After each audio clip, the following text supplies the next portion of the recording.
So friends, मैं GK with Akanksha channel में आकांक्षा शर्मा आपका स्वागत करती हूँ। रोल नंबर सबके आ गए हैं, सबने देख लिए। कुछ बहुत खुश हैं, कुछ बहुत दुखी हैं।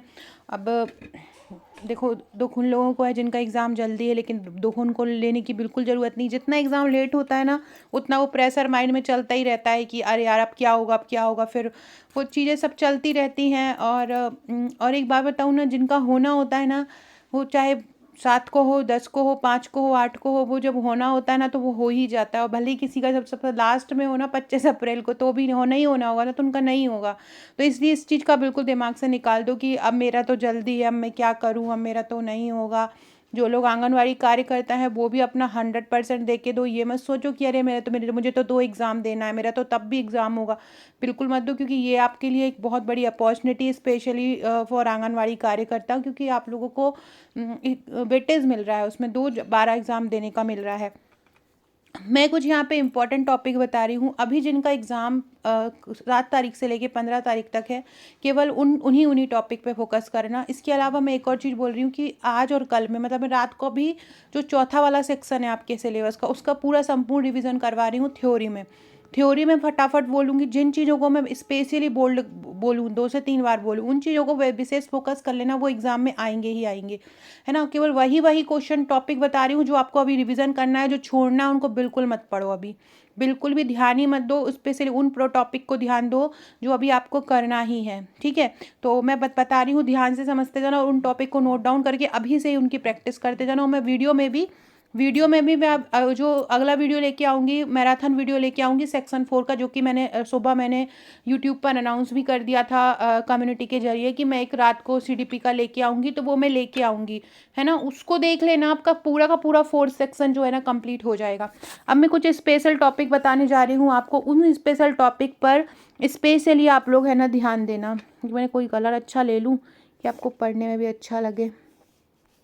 और सबसे पहले बिल्कुल भी टेंशन मत लो। देखो, ये कहने की बातें हैं कि मेहनत सब सर्वोपरि है, मेहनत सर्वोपरि है, लेकिन 50-50 होती है। 50% लक भी होता है, 50% आपकी मेहनत भी होती है। तो अगर तैयारी भी नहीं है तो भी पेपर ज़रूर दो। तैयारी है तो भी बहुत ज़्यादा एक्साइटेड मत हो, अच्छे से कूल होके एग्ज़ाम दो। सब कुछ सही होगा, सब कुछ अच्छा होगा। भगवान पे छोड़ो। अगर भगवान ने ये आपकी डेस्टिनी में है कि आपके मतलब सुपुर्द ये जॉब है, तो वो आपको मिल के रहेगी। और अगर वो नहीं है तो वो आप मेहनत कितनी भी करेंगे नहीं मिलेगी। बट आपका काम है कर्म करना, अपना 100% देना। एक लाइन बोलती हूँ मैं हमेशा अपने पीएससी के स्टूडेंट को बोलती हूँ, गतिशील करो कदमों को, मंजिल पास नहीं है। काल चक्र गतिमान किसी का दास नहीं है। जीवन के हर पल को सार्थक कर डालो, क्योंकि सांसों का पलवर विश्वास नहीं है। भले ही ये एग्ज़ाम जो है आपका सिलेक्शन ना दिलाए या सिलेक्शन दिलाए, लेकिन इस एग्ज़ाम ने जिन लोगों ने बहुत समय से पढ़ाई छोड़ दी होगी, बहुत समय से अपने घर में बच्चों में लगी रही होंगी, एक अलग कॉन्फिडेंस लेवल जो है ना, एक बूस्ट होता है कि हाँ हम भी कुछ कर सकते हैं। आप भी जीवन में कुछ कर सकते हैं। आप केवल एक ना एक वो घुट के नहीं रह सकते हैं, आप भी कर सकते हैं। तो बिल्कुल भी इस चीज़ का ना सोच के कि मेरा होगा अथवा नहीं होगा, बट आपको अपना 100% देना है। बहुत ज़्यादा शरीर पर इतना बोझ नहीं डालना है कि शरीर को इतना परेशान कर लो कि वो एग्ज़ाम तक देने तक तबीयत ख़राब हो जाए। अच्छा ठंडा पीना खाते रहना। जो भी हल्का फुल्का पूड़ी पराठों से परहेज करना, अभी बिल्कुल मत खाना, क्योंकि उससे आलस आएगा। आलस, तबीयत भी ख़राब हो गई। तो उन चीज़ों पर बिल्कुल इन पे फोकस करना, ठीक है। चलो अभी टॉपिक बताती हूँ मैं।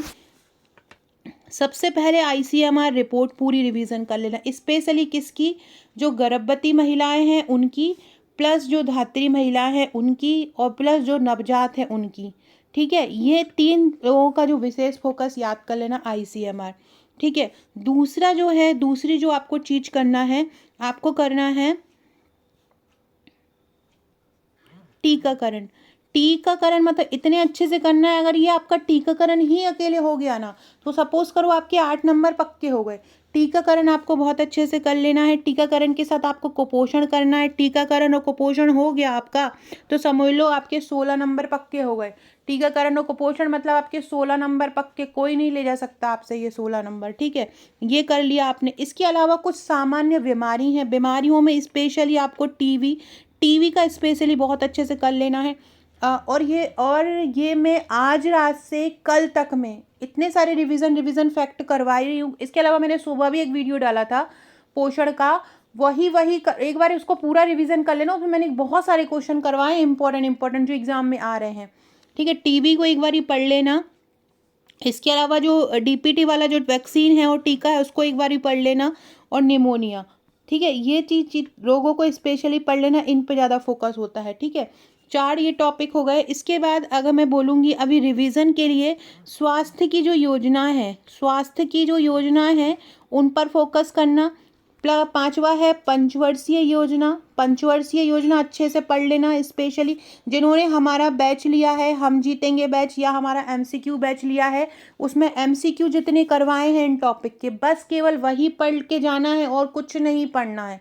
इसके अलावा कुछ नहीं पढ़ना, उन एमसीक्यू के अलावा सब कुछ हो जाएगा। ठीक है, इसके अलावा बात करें शिक्षा के अधिकार, शिक्षा का जो अधिकार अधिनियम है उससे भी क्वेश्चन पूछ सकते हैं। आज रात को उसका एक वीडियो अपलोड कर दूंगी तो उससे याद हो जाएगा। ठीक है, ये 5 टॉपिक स्पेशली याद रखना। इनसे मतलब क्वेश्चन, ये ऐसे टॉपिक हैं जो जहाँ से मतलब पेपर में पूछे जाना है। ठीक है, इसके अलावा जो प्रबंधन वाला टॉपिक है उसमें 12 नंबर का पैसेज पूछा जाएगा। पैसेज बहुत ध्यान से करना है क्योंकि वो पैसेज को पढ़कर ही आंसर देना रहता है, तो वहाँ से आप वो पूरे नंबर गेन कर सकते हो। कोई सोचे कि यार ये तो सरल है, यहाँ से तो हम नंबर आसानी से कर लेंगे, तो ये बिल्कुल नहीं सोचना है, बहुत आराम से करना है। तो 12 नंबर आपको जनरली ऐसे के ही ऐसे मिल जाएंगे। ठीक है, इसके अलावा संगठन पढ़ लेना। इसके अलावा एक और क्या पढ़ लेना, संगठन पढ़ लेना। इसके अलावा संगठन पढ़ लेना। ये जो टॉपिक हैं ये स्पेशली आप लोग आज रात में ही या कल दिन में ही निपटा ही दो ये टॉपिक। अब बात करने वाली हूँ मैं चतुर्थ खंड की। चतुर्थ खंड जो है 45 नंबर का, इस 45 नंबर के लिए मैं जस्ट अभी एक वीडियो लेके आ रही हूँ।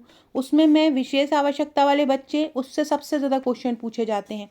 ठीक है, इसके अलावा जितने भी बाल देख रेख संस्थान हैं, संस्था से संबंधित क्वेश्चन, एड्स से संबंधित क्वेश्चन। एड्स का वैसे पहले भी मैं वीडियो बना चुकी हूँ, लेकिन एक मैराथन बना रही हूँ। और जो बाल विकास की जो अवस्था है, जैसे कि गर्भवती की अवस्था हो गई है ना, और जैसे कि नवजात की अवस्था हो गई, ये सारी चीज़ें मैं आपको कराने वाली हूँ। ठीक है, ये इसके लिए मैं एक वीडियो लेके आने वाली हूँ। अभी आज रात को अपलोड कर दूंगी, तो सुबह आप लोग देख लेंगे। जो रात को जगह रात को देख लीजिएगा। ये हो गया आपका। अब एक और चीज़ सबसे मेन, जो सबसे ज़्यादा ध्यान देना है, आईसीडीएस या आंगनवाड़ी। ठीक है, आईसीडीएस के अंतर्गत जो 4-5 योजनाएं आती हैं, आईसीडीएस सक्षम 2.0, इसको स्पेशली आपको करना है, स्पेशली फॉर आंगनवाड़ी कार्यकर्ता। इसको बहुत अच्छे से कर लो, मैंने एक वीडियो अपलोड भी किया है। इसके अलावा मॉर्निंग के समय में एक सबसे ज़्यादा जो आंगनवाड़ी के जो फैक्ट आते हैं वो वाला क्वेश्चन का एक और वीडियो अपलोड कर दूंगी, तो वो कर लेना।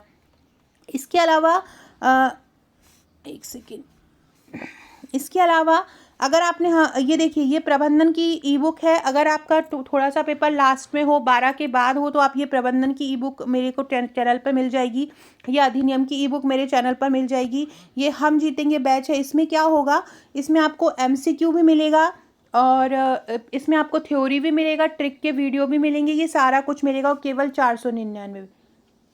499 में आपको एमसीक्यू भी मिल रहा है, 499 में आपको थ्योरी भी मिल रहा है, और ट्रिक वीडियो भी मिल रहा है।